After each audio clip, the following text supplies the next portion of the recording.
प्रति सप्ताह जब हम इस समय पे आते हैं, इस स्थान पर एकत्रित होते हैं और ये ब्यारी हमारे सामने प्रस्तुत की जाती है,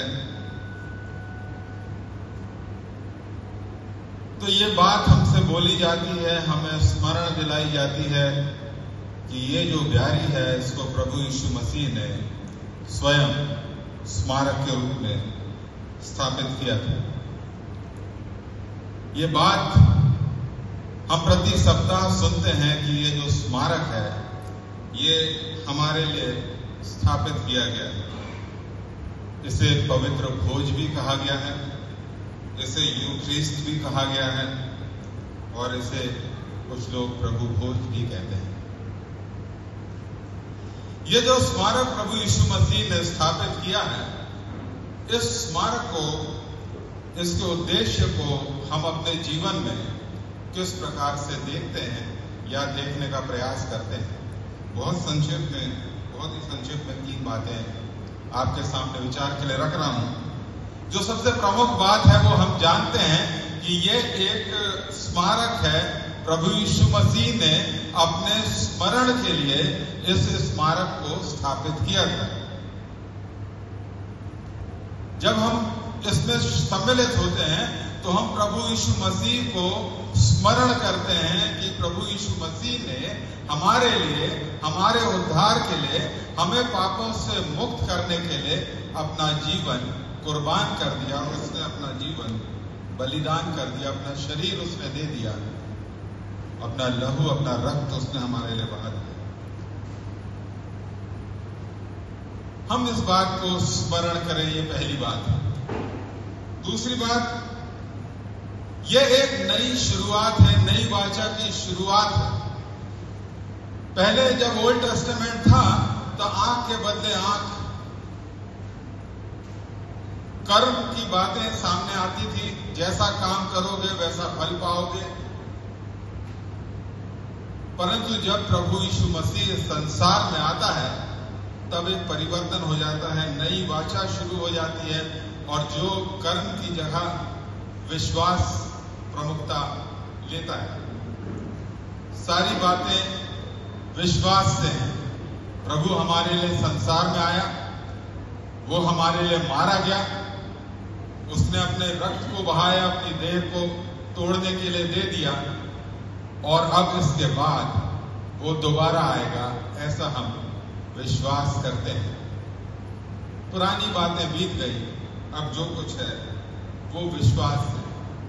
और तीसरी बात, जो हमारा उद्देश्य, जिसको हमको देख सकते हैं, जिसे हमें देखना है, बहुत बार कलीसियाओं में हमारे मतांतर होते हैं, हम विभाजित होते हैं। आराधना का स्वरूप क्या होना चाहिए, प्रार्थना कैसी होना चाहिए, सुसमाचार का प्रचार कैसा होना चाहिए, पहनावा कैसा होना चाहिए, सिर ढांक के बैठना चाहिए कि सिर खोल के बैठना चाहिए, जूते पहन के पुलपिट पे जाना चाहिए कि जूते उतार के जाना चाहिए। बहुत से मतांतर होते हैं, हम उनमें उलझे रहते हैं। परंतु जब हम इस ब्यारी में आते हैं और इस ब्यारी में सम्मिलित होते हैं, जब हम प्रभु की देह में हाथ डालने जाते हैं, तो सब बातें पीछे छूट जाती हैं और सब कुछ एक हो जाता है।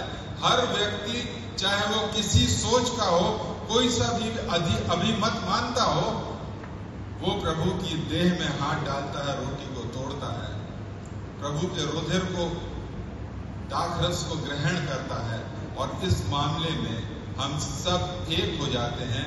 ये जो ब्यारी है, प्रभु यीशु मसीह की ये देह है, ये हमको एकता के सूत्र में बांध देती है और हमको इस बात के लिए प्रेरित करती है कि हम आपस में एक मन, एक सोच और एक विचार के रहें, क्योंकि हम एक जिंदा खुदा के अनुयायी हैं।